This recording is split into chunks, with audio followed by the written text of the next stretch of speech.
네, 여러분 안녕하세요. 반갑습니다. 예비 승무원들의 멘토 태비쌤입니다.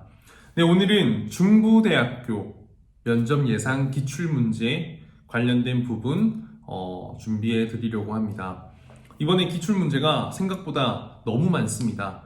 약 80문제인데 이 80문제 하나하나 다 보는 건 사실 기존에 제가 백석대, 한서대, 연성대 하면서 겹치는 부분이 굉장히 많기 때문에 겹치는 부분은 최대한 빼고요. 제가 봤을 때 여러분들에게 어떤 좀 방향, 디렉션 드리는 게 중요하다라고 스스로 느낀 질문들만 선별해서 조금 여러분들께 간단하게 요약 및 설명으로 여러분들 면접 답변 업그레이드 할 수 있도록 좀 도움을 드리려고 합니다.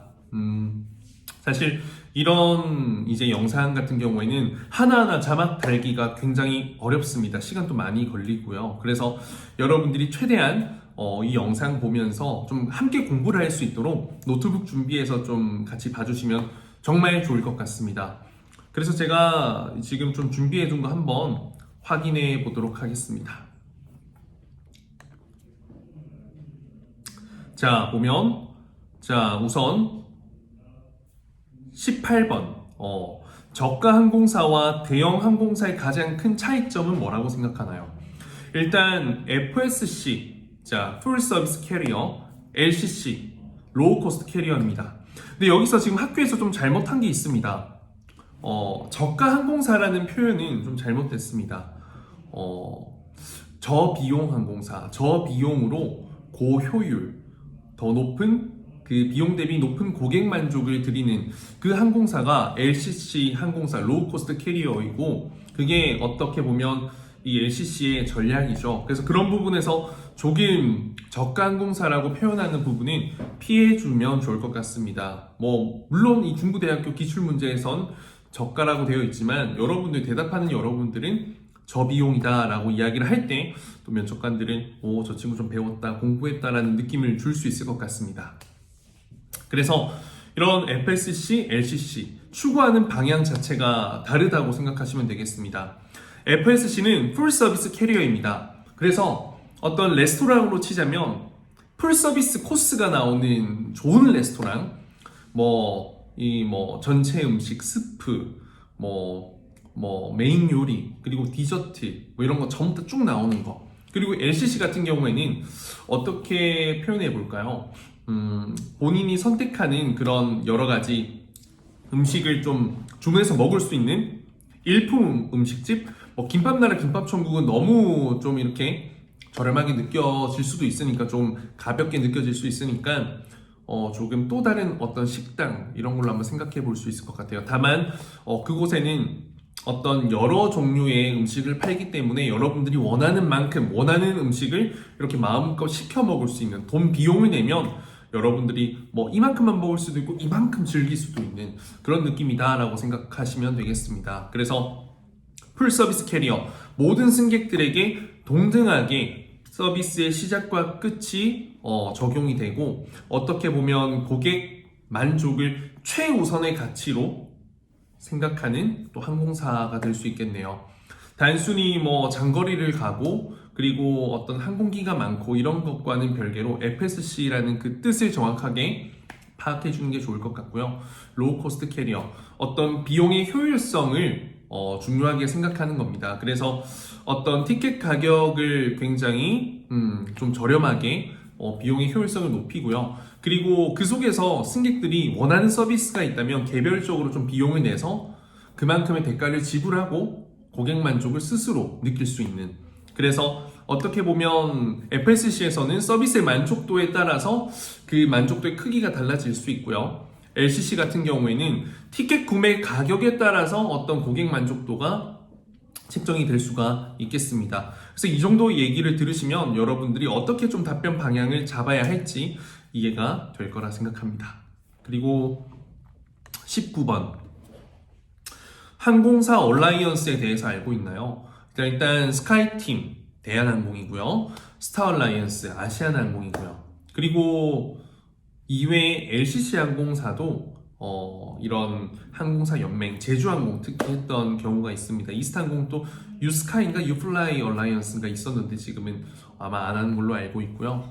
제주항공 같은 경우에는 그 다른 나라의 저비용 항공사들과 함께 이렇게 좀 연결을 했던 걸로 알고 있고, 또 장거리 노선에 이제 연맹을 해서 어떤 코드 쉐어 했던 걸로 알고 있습니다. 그리고 여러분들이 주로 공부하셔야 되는 부분은 이제 대한항공의 스카이팀 언제 설립이 됐고 어떤 항공사들이 총 몇 개 항공사들이 현재 가입되어 있는지, 그리고 아시아나항공 같은 경우에는 스타얼라이언스 어떤지, 실제로 어떤 혜택이나 이런 크기, 범위, 이런 파워를 보면 스타얼라이언스가 스카이팀보다 더 좋다는 평이 굉장히 많습니다. 우선 스타얼라이언스는 어떤 항공사 간의 어떤 동맹, 협력을 이야기합니다. 그래서 어떤 노선에 가기 위해서 환승 구간을 교차점으로 대한항공을 이용해서 대한항공으로 갈 수 없는 그곳을 동맹 항공사를 통해서 어떤 경유지에서 갈 수 있도록 해주고요.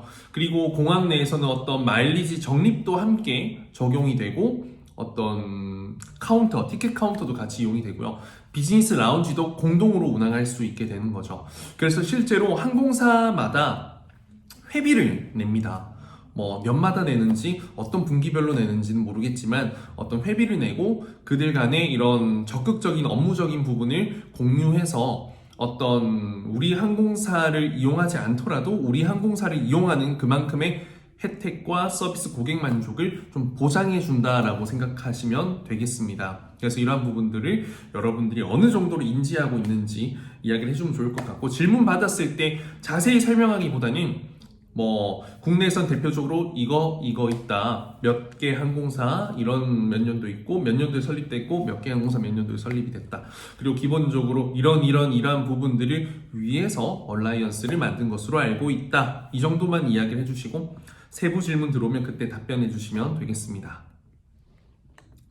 자, 기내에서 서비스 용품의 품질이 형편없다라고 하시는 분 응대해 볼게요. 제가 지난번에 롤플레잉 답변을 한번 보여드렸습니다. 첫 번째, 내가 어떻게 느끼는지 그 상황 파악을 하고요. 본능적인 느낌입니다. 그리고 문제인식, 내가 어떻게 이 문제를 해결해 나갈지 그 방향성을 제시하고, 마지막엔 해결책을 제시해 줍니다. 우선 형편없다 이야기한다.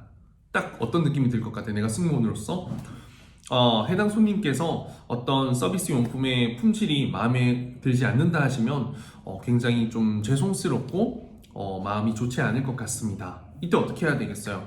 그래도 제가 모시는 승객이 어떤 품질에서는 불만을 느끼셨지만 어떤 서비스 부분에서는 이런 불만족을 느끼시지 않도록, 혹은 이 불만을 또 고객 만족, 감동으로 바꿀 수 있도록 제가 열심히 더 노력하는 자세가 중요할 것 같습니다.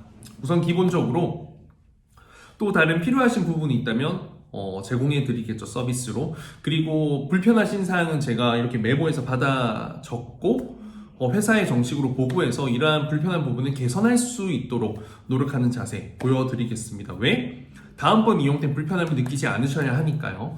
그리고 또 내리는 그 순간까지 손님 표정 행동 더 살펴서 필요한 부분 잽싸게 센스 있게 챙겨드린다면 내리실 때만큼은 또 불편하셨던 마음 온데간데 없이 기분 좋게 또 내리실 수 있지 않을까, 그러도록 제가 최선을 다하겠습니다. 이런 식으로 롤플레잉 풀어나가 주시면 되겠습니다. 제가 수업할 때 롤플레잉은 굉장히 중요하게 생각하거든요. 저 같은 경우에는 롤플레잉이 어떤 승무원들이 하는 행동을 그대로 따라하면 되지 않습니다. 절대로 안 되고요. 어떤 항공사마다 규정 매뉴얼이 다 다르고, 여러분들에게 바라는 건 승무원으로서의 역량이 아니라 여러분들이 얼마나 이런 상대를 이해하고 배려하고 서비스 마인드가 갖춰져 있나, 이 정도만 보기 때문에 여러분들은 너무 승무원들의 용어 이런 거를 굳이 이야기하실 필요가 전혀 없다는 거 인지해 두세요. 자, 기내 화장실 오물은 어떻게 처리된다고 알고 있나요? 자, 기내 화장실 이용해 보셨나요?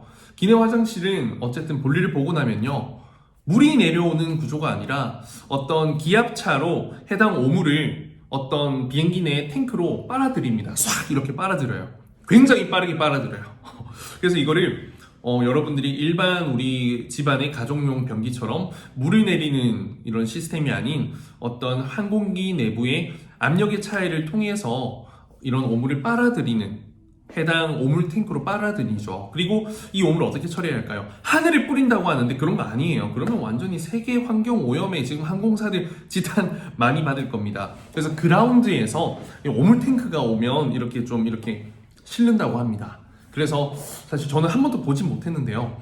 그 승무원들이 이렇게 지금 관리 패널에 보면, 매니지먼트 패널에 보면 이게 오물이 얼만큼 찼다라는 게 있어요. 그리고 생수가 아니죠. 그러니까 이 수돗물도 얼마나 남았는지도 나옵니다. 그래서 그런 부분을 어느 정도 이제 이해하고 말씀하시면 많은 도움이 될 거라 생각합니다. 답변 어느 정도 해결될 거라 생각하고요.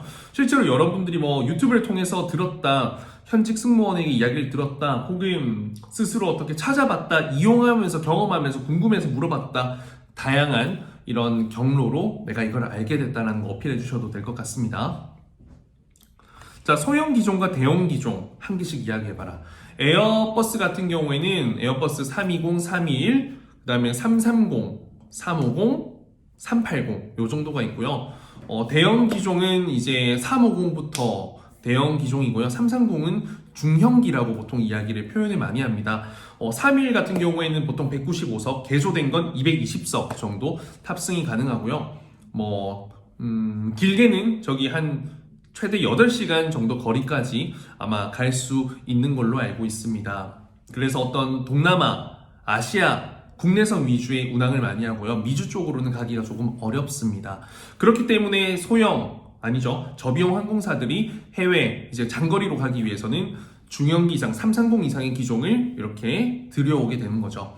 330 같은 경우에는 300명 이상이 이렇게 승객이 탑승 가능하고요.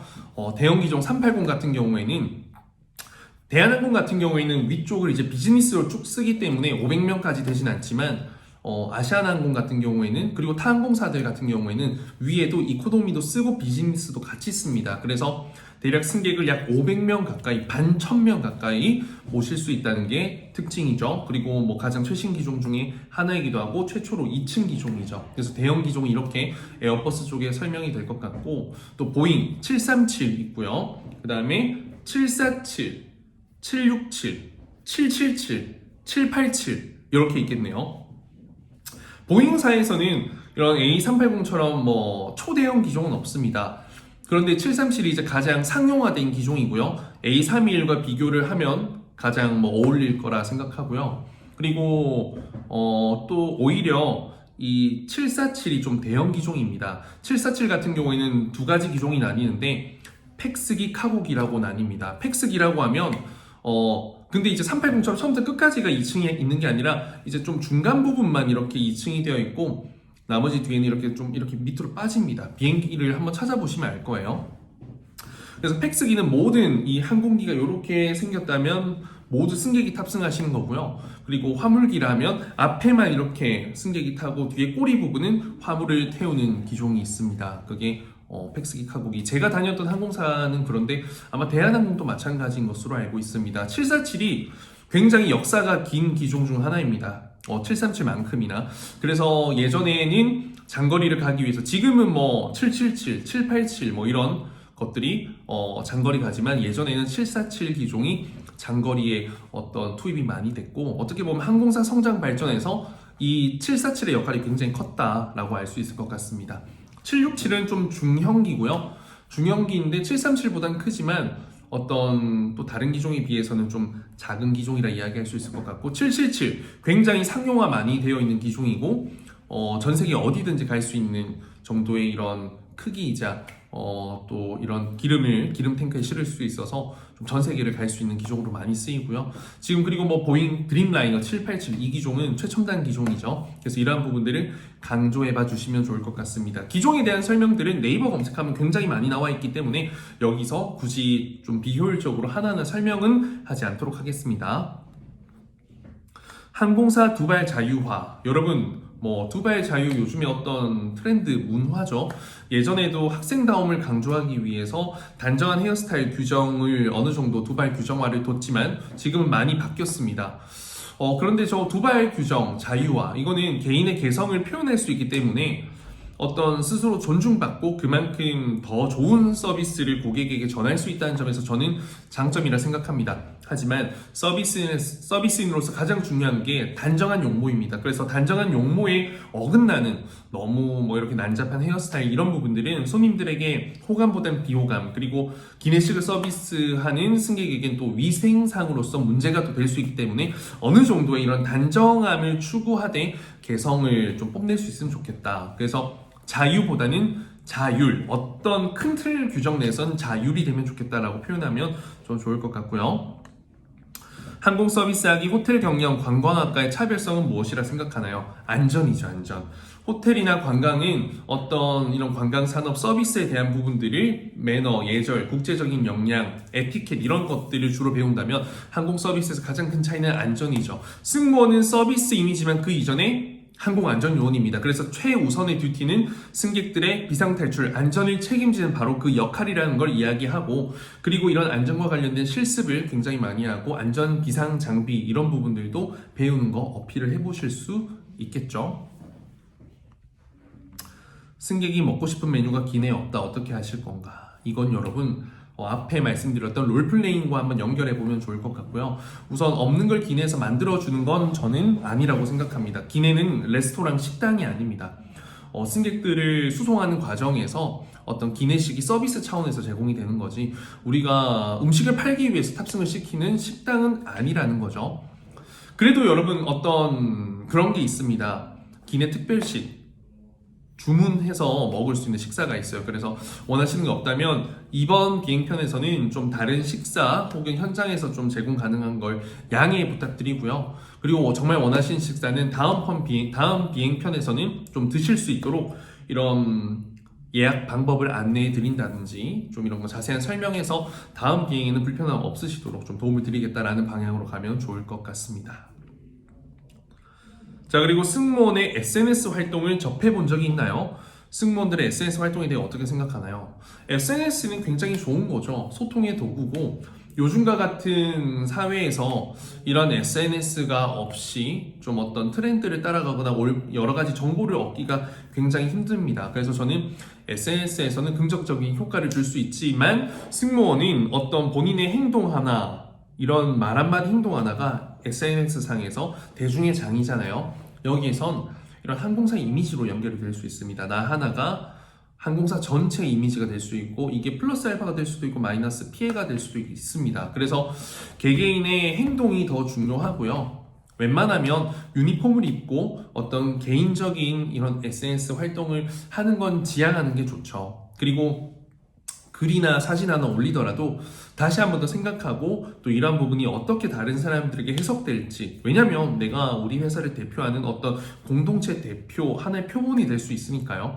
그래서 이미지가 될 수 있으니까 이런 부분 좀 책임의식을 갖고 좀 책임감 있게 활용을 한다면 문제되지 않을 것 같다라고 해주시면 좋을 것 같고, 실제로 활동을 굉장히 좋은 방향으로 하는 승무원들 덕분에 많은 고객들의 이런 팬도 생길 수 있고, 여러분들도 어떤 팔로우하고 있는 승무원들을 보면서 꿈을 키웠을 수도 있기 때문에 그런 긍정적인 부분도 여러분들의 경험과 생각과 가치관과 빗대어서 이야기를 해주시면 좋을 것 같습니다.